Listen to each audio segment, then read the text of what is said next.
क्या शानदार उरूज था मुसलमानों का कि कंप्यूटर की इजाद से भी 1000 साल पहले एक मुसलमान, वो भी एक खातून ने ऐसा आला बनाया जिसे आप कंप्यूटर कह सकते हैं। वो काबिल फख्र खातून थी, शाम से ताल्लुक रखने वाली मरियम अल-सतरलाबी, जिसने 950 ईस्वी में कदीम जमाने के आले इस्तिरलाब को ऐसे तरतीब दिया कि उसकी मदद से नेविगेशन टाइम, जमीन पर आपकी ठीक ठीक लोकेशन, सूरज चांद सितारों की समत, समंदरी जहाजों की रहनुमाई मुमकिन हुई। इसी आले से मुसलमान अपना कमरी कैलेंडर, रोजों के सेहर, इफ्तार और हज के औकात मुकर्रर किया करते थे।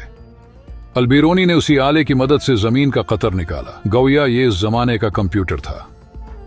1000 साल पहले जब लोग सूते वक्त आसमान पर सितारे देखते थे तो मरियम ने उन्हीं सितारों को डेटा के तौर पर लिया और उनकी मदद से ऐसे चार्ट बनाए कि सैकड़ों साल तक दुनिया उन्हीं पर चलती रही। उसने बगैर कोई खलाई सफर के जमीन पर मौजूद अपने मुशाहदाती टावर से यह साबित किया कि आसमान महज एक राज नहीं बल्कि एक मुकम्मल नक्शा है। मरियम इस कदर आली दिमाग थी कि हलब के बादशाह ने उसे अपने मुसाहिबीन में शामिल किया। बादशाहों की जमीन पर मरियम आसमानों की मुल्का थी जो बड़े बड़े ताकतवरों को इस कायनात के राज समझाती थी।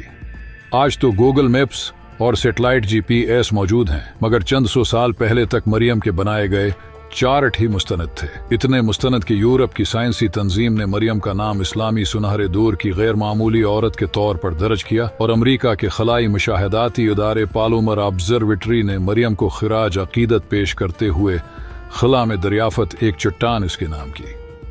कितने अफसोस की बात है कि हमारे यहाँ किसी को भी मरियम के बारे में कोई मालूमात नहीं है। न हमारे बच्चों को स्कूलों में उन शख्सियात के बारे में पढ़ाया जाता है, और अमरीकी तंजीमें मरियम को अपनी फहरिस्त में शामिल न करती तो शायद हम भी उसके बारे में कभी जान नहीं पाते। अगियार हमारे अजदाद को सुनहरी हुरूफ से याद कर रहे हैं और हम इल्म जिनकी मीरास है सिवाय गफलत की नींद सोने के कुछ नहीं कर पा रहे। ये वही दौर था जब कुरान मजीद की पहली वही का लफ्ज इकरा मुसलमानों के दिलों में जिंदा था, जब इल्म को इबादत समझा जाता था, जब आसमानों पर गौर करना महज साइंसी तजस्सुस नहीं बल्कि अल्लाह की निशानियों में तफक्कुर था। कुरान बार बार कहता है, क्या तुम गौर नहीं करते, क्या तुम तदब्बर नहीं करते? और उन्हीं आयात पर अमल करते हुए मरियम जैसी खवातीन ने साबित किया कि इस्लाम ने औरत को सिर्फ इज्जत ही नहीं दी बल्कि इल्म और तहकीक के मैदान में क़ियादत का मकाम भी दिया। सोचिए, जब दुनिया के कई हिस्सों में औरत को बुनियादी हुकूक भी हासिल न थे, उस वक्त एक मुसलमान खातून बादशाहों के दरबार में बैठकर सितारों की जबान समझा रही थी।